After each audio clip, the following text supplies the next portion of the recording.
Obviously, whenever we were filming this, it wasn't, our wedding day, so it's a little bit awkward trying to talk to you whenever we're not really talking to you.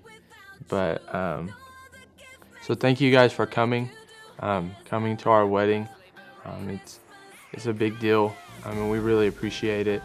But just kind of wanted to take the opportunity to maybe share our how we met, just our story, a little bit of how we met.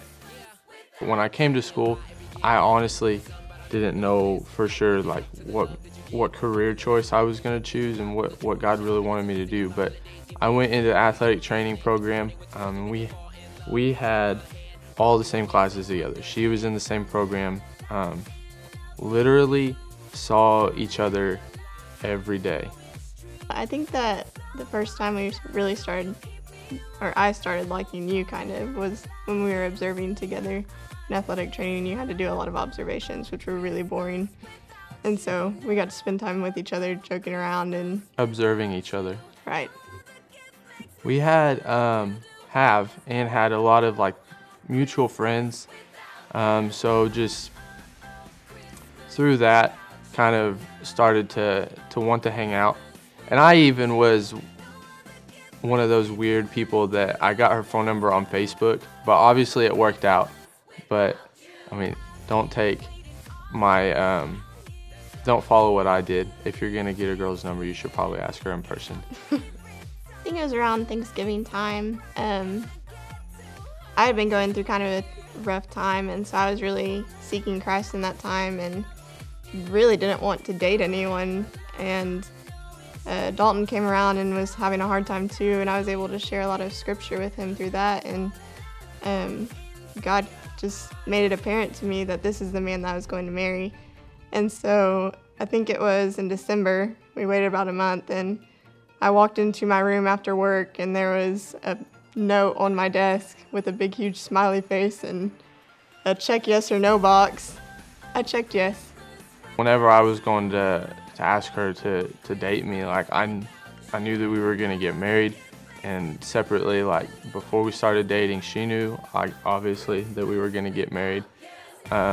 But I don't think we necessarily started like together talking, if we knew for sure, until like January-ish.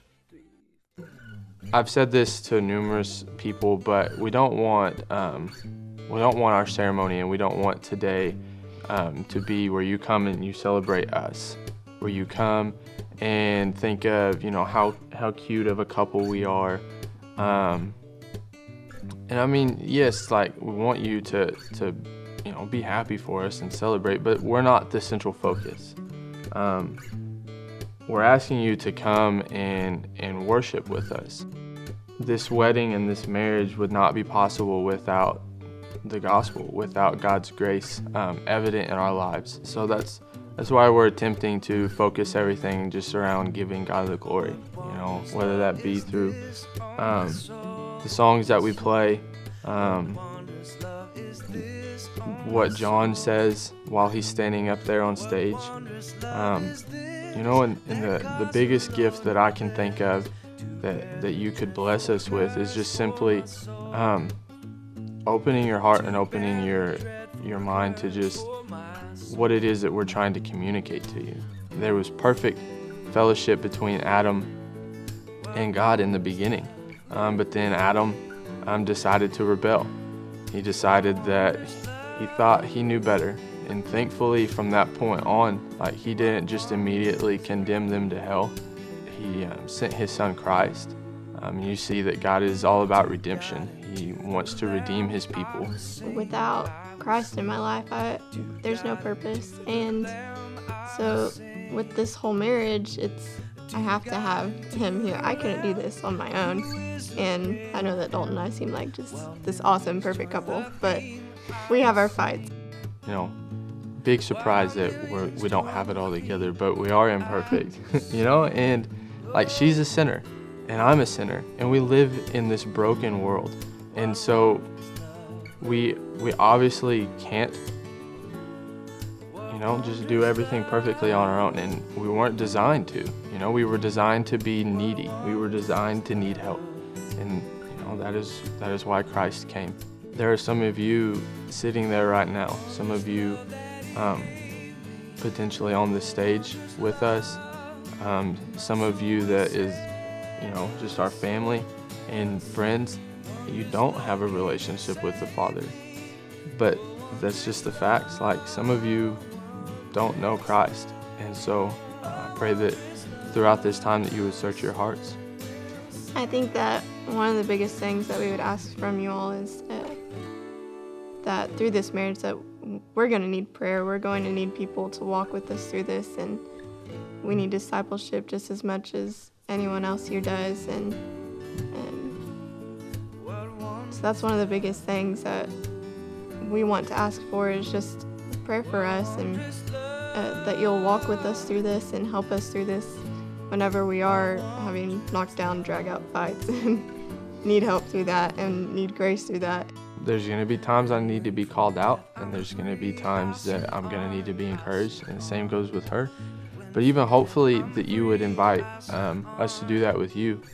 I think a lot of you know that we've planned on going into nursing, and I think through that this last summer we both went on mission trips. This was before we were engaged, and he went to Russia and I went to Chile, and just seeing like how we can work in a different part of the world, and or even if we are led to stay here. But I know that we both have felt called or led to go overseas and do missions, and so that's been really exciting, just thinking about where we might end up. One of the things that I really like that John has said to me is there's no such thing as a closed country if you're not willing to die. That's a radical thing to say and to think about, even as young married couples. But this marriage isn't ours, this is the Lord's. So we'll just see where God calls us and serve Him how He calls us to, hopefully.